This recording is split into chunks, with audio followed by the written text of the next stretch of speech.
Hola, mi nombre es Jessica Herrera Soto, trabajadora social.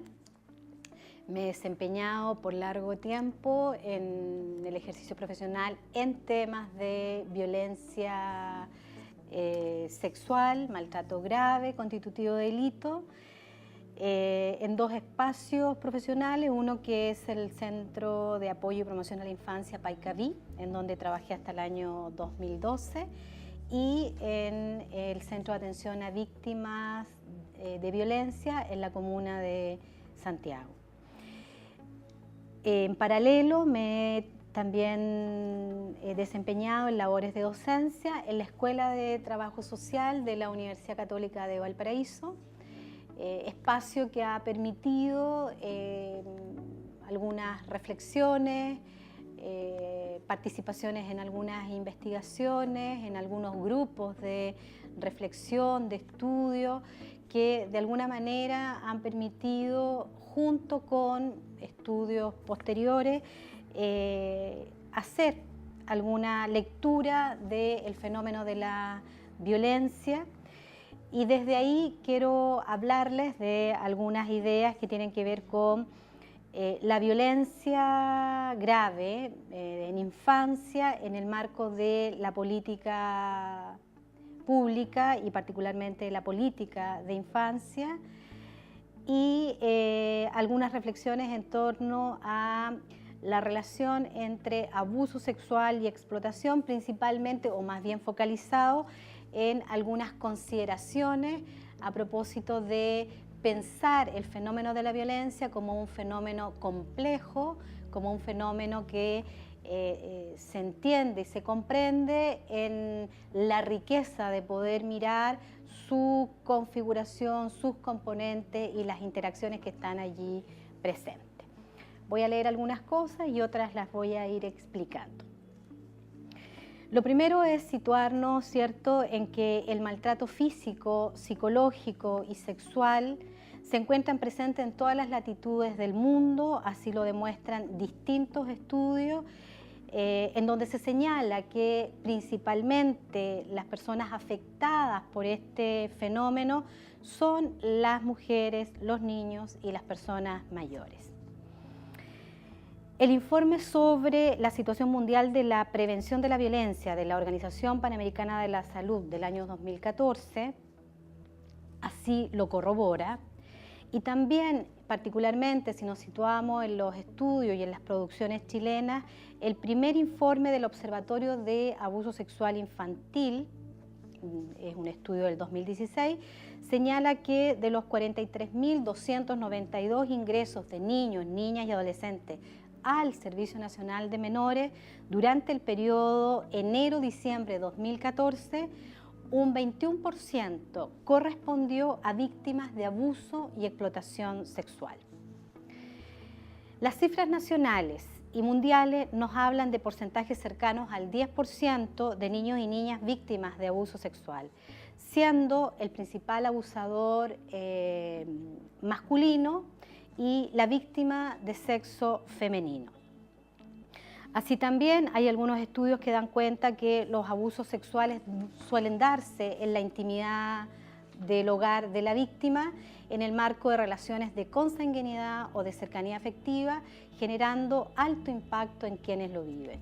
Este dato permite de alguna manera al menos discutir y debatir sobre la idea de familia como un espacio exclusivamente de cuidado y de protección. Los estudios confirman también la idea que estamos frente a un grave problema transgeneracional de alta prevalencia e incidencia y con expresiones diversas en distintos grupos sociales y económicos, cuestión de la que actores nacionales e internacionales también nos hablan al respecto. La Asamblea Mundial de la Salud, en la reunión celebrada en Ginebra en el año 96, declara, ¿cierto?, que la violencia es un importante problema de salud pública en todo el mundo. El término violencia suele comprenderse como abuso de poder ejercido por acción u omisión contra uno mismo, otra persona u otro grupo o comunidad que cause o tenga probabilidades de causar lesión, muerte, daño psicológico, trastornos del desarrollo o privaciones. Durante décadas, el tema de la violencia grave, de la violencia que en nuestro país se concibe como delito, se asoció al mundo público, generándose producciones científicas que permitieron avanzar en su conocimiento y comprensión. Sin embargo, la asociación entre violencia y familia es más tardía y solo a partir de finales de 1980, distintos organismos internacionales, Naciones Unidas, la Comisión Interamericana de Mujeres de la Organización de Estados Americanos, el Programa de Mujer, Salud y Desarrollo de la Organización Panamericana de la Salud, entre otros, se pronuncian respecto de las características de este tipo de violencia y de las implicancias que tendría a nivel individual, familiar, comunitario y social. De este modo, la violencia al interior de la familia, como práctica ancestral, se instala también o se logra evidenciar que sus expresiones no están solo en el mundo público, sino que también se cristalizan en el mundo de la familia, aquel espacio que generalmente tiende a concebirse como el espacio exclusivo de cuidado, de seguridad, en donde transitan valores como el respeto. La emergencia en el mundo público de la violencia, por tanto, ha permitido avanzar en la comprensión de este fenómeno como un acto de poder humano y que va a adquirir distintas formas, distintos matices. Desde el marco que nos da la Convención Internacional de los Derechos del Niño, se entiende el abuso sexual y la explotación sexual comercial como la forma de vulneración más grave, transgrediendo, entre otros, el derecho a ser protegido contra todas las formas de explotación y abusos sexuales, el derecho a la protección contra toda forma de maltrato, y de acuerdo a la ley 19.927 contra la pornografía, delitos sexuales vigentes en Chile desde el año 2004. ¿De qué hablamos cuando hablamos de abuso sexual y políticas sociales? Si bien la década del 90 trae consigo la recuperación de la democracia representativa y la incorporación de cambios a las políticas sociales, lo que Gonzalo Massa denomina la reactivación de las políticas públicas, lo cierto es que la lógica antiestatista y antidemocrática instalada en la dictadura se ve modificada en parte, ya que no se altera ni la Constitución ni el modelo que la sustenta y que constituye finalmente la sociedad en la cual estamos insertos. El mismo autor sostiene que los cambios promovidos por la concertación de partidos por la democracia efectivamente se focaliza en el gasto social, pero este gasto, lamentablemente, más que crecer, ha disminuido en el tiempo. Lo anterior trae consigo la consolidación de un modelo político subsidiario que focalizará sus esfuerzos en aquella población que no logra por sí misma su bienestar. Esta misma racionalidad, puesta en los temas generales de país, se aplicará para el cuidado y protección de la niñez y la juventud, vulnerada o infractora de ley, la que sigue siendo tratada como un objeto de corrección y atención. Esta doctrina del menor, traducida en las políticas públicas, en las políticas sociales, se mantiene vigente, coexistiendo con discursos normativos y emanadas del paradigma de los derechos de la niñez. Otra autora, Saavedra, va a señalar que el enfoque de menores irregulares que predominó fuertemente hasta la década del 90 impactó en que el diseño e implementación de las políticas públicas tuviera fundamentalmente dos variantes: aquellas políticas orientadas a la población infantil general y aquellas políticas más bien basadas en el control de los niños y las niñas que vivían alguna situación de vagancia, mendicidad, delincuencia u orfandad. Esta manera de concebir y de vincularnos o de vincularse el Estado hacia la infancia es una de las prácticas que existe concordancia en que se mantiene pese a toda la incidencia que en otras materias ha tenido, por ejemplo, la Convención Internacional de los Derechos de la Niñez. Esta manera de pensar la comprensión y aproximación y trabajo con la niñez se tradujo principalmente en prácticas asistenciales y sectoriales que han intentado revertirse a partir de la Convención, situación que podemos ver desde la experiencia profesional y desde distintas investigaciones. Es una situación que más que desaparecer persiste en algunos espacios y genera de alguna manera las tensiones que es posible visualizar en los temas de intervención en fenómenos como el abuso sexual y la explotación sexual comercial. La Convención introduce una nueva retórica que suponía un giro en la racionalidad de la minoridad. No obstante, esto no ha implicado necesariamente, como señalaba, una modificación en las prácticas de agentes o de las instituciones que están convocadas a trabajar en estos temas. Otro autor, Farías, señala que la introducción de una concepción del niño como sujeto de derecho en esta retórica implicaba un virtual cambio paradigmático, o así era al menos la expectativa.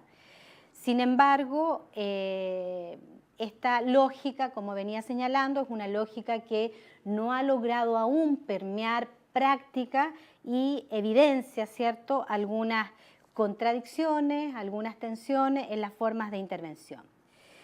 Estas formas de concebir la niñez ha llevado a un giro importante a nivel de América Latina,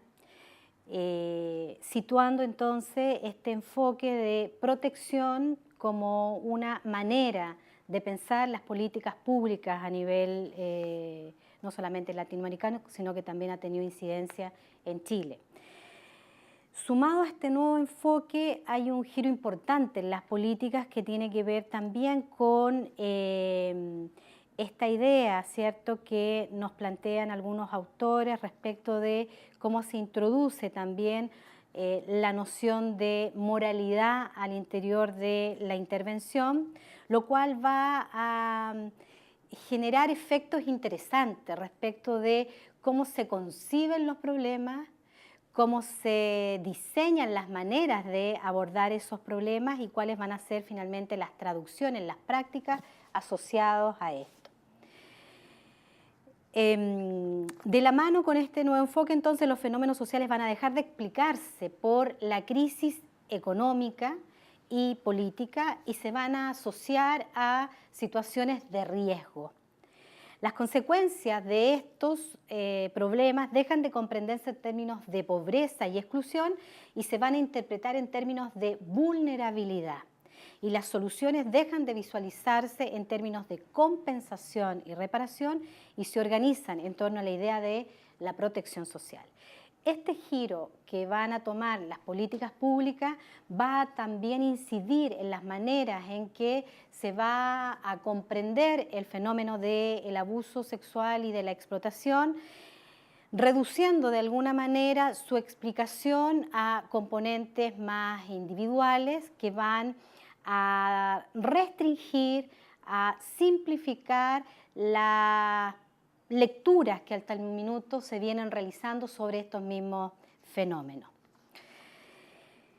La ausencia en Chile de una ley de protección integral, gran carencia en nuestro país, ha obstaculizado avances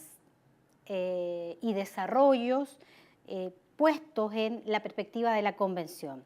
evidenciándose una persistencia y supremacía de la lógica sectorial de antaño por sobre una lógica integral de atención a la infancia. Cuestión que, sumada a esta manera también de concebir los problemas, las soluciones y las maneras de enfrentamiento, va a hacer que esta idea que planteaba de la simplificación aparezca como un componente, yo diría, bastante central en la manera en que el Estado hoy día se aproxima a este tipo de problemas.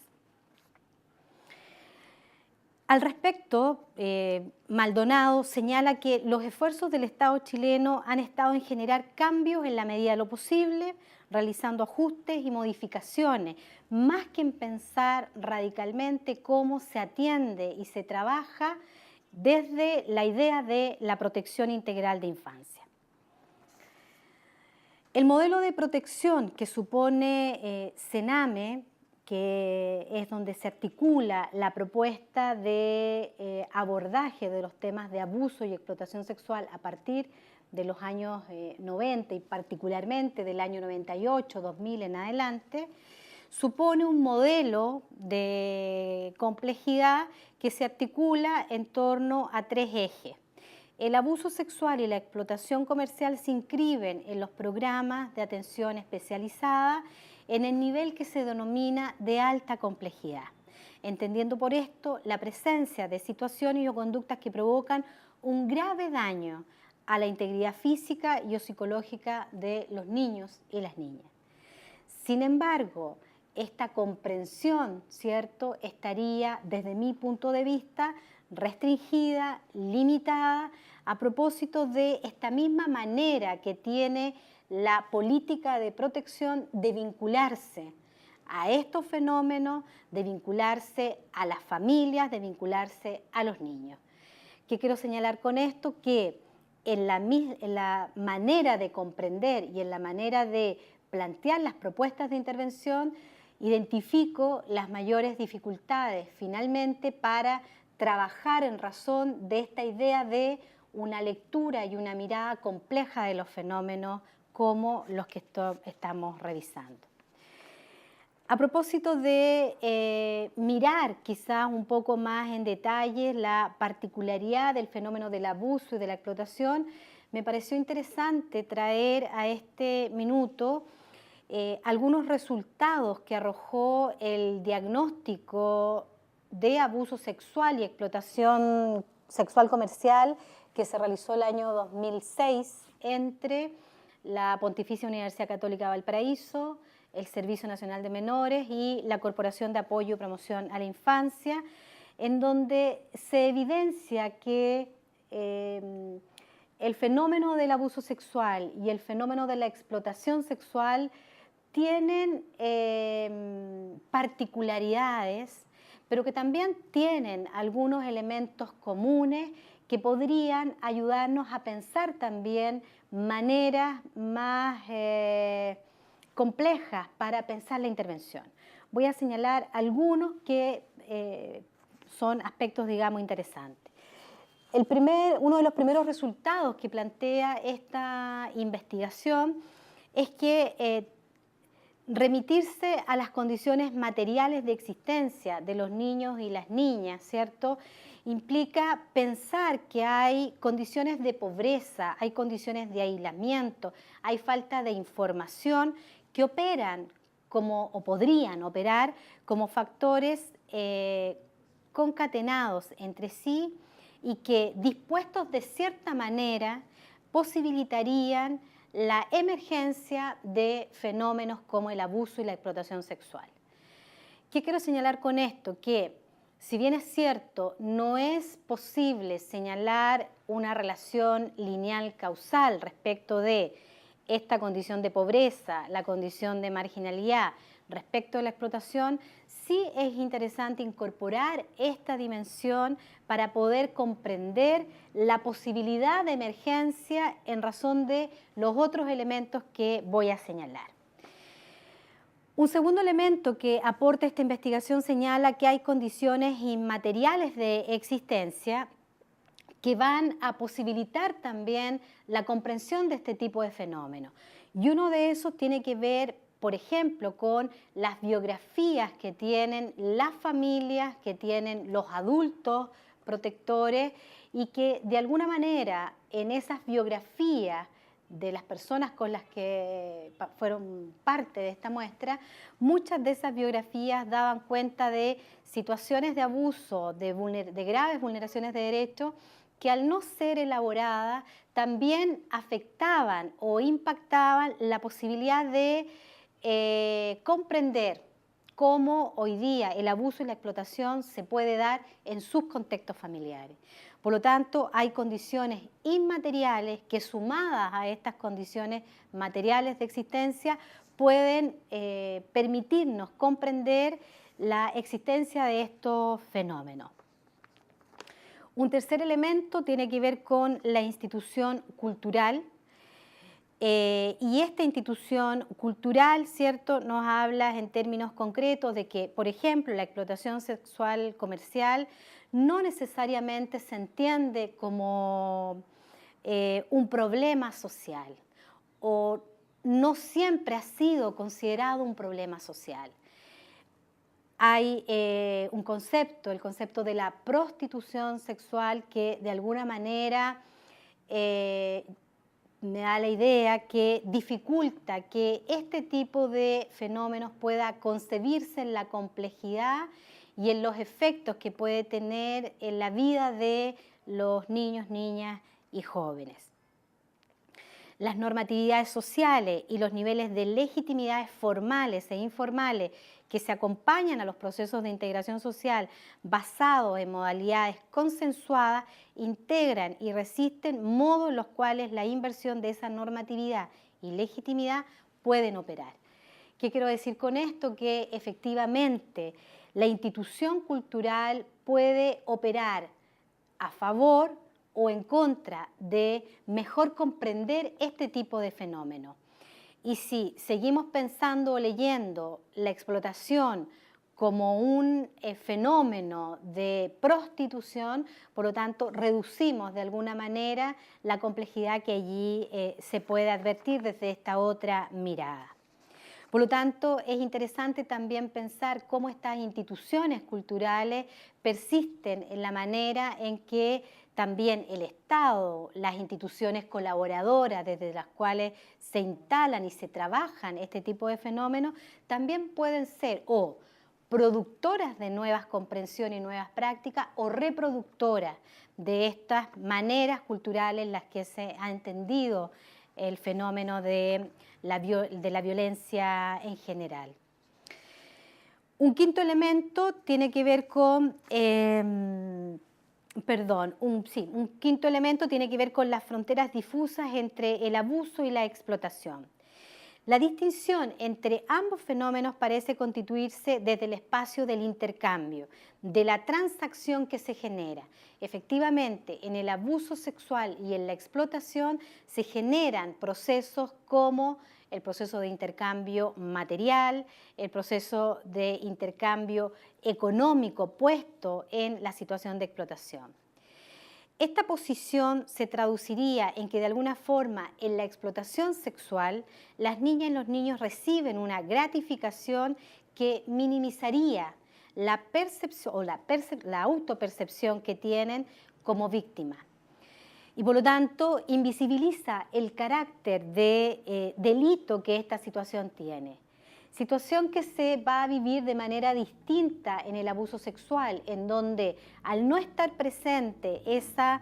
gratificación económica explícita, ¿cierto?, aparece con mayor posibilidad la vivencia de la victimización, lo cual se constituiría en un elemento también de distinción entre el abuso y la explotación sexual comercial. Así, en la explotación sexual comercial se asocia a lo transado el cuerpo, donde existe la ilusión de voluntad de parte del niño o niña, mientras que en el abuso sexual infantil la culpa se asocia a los efectos de lo develado en la familia.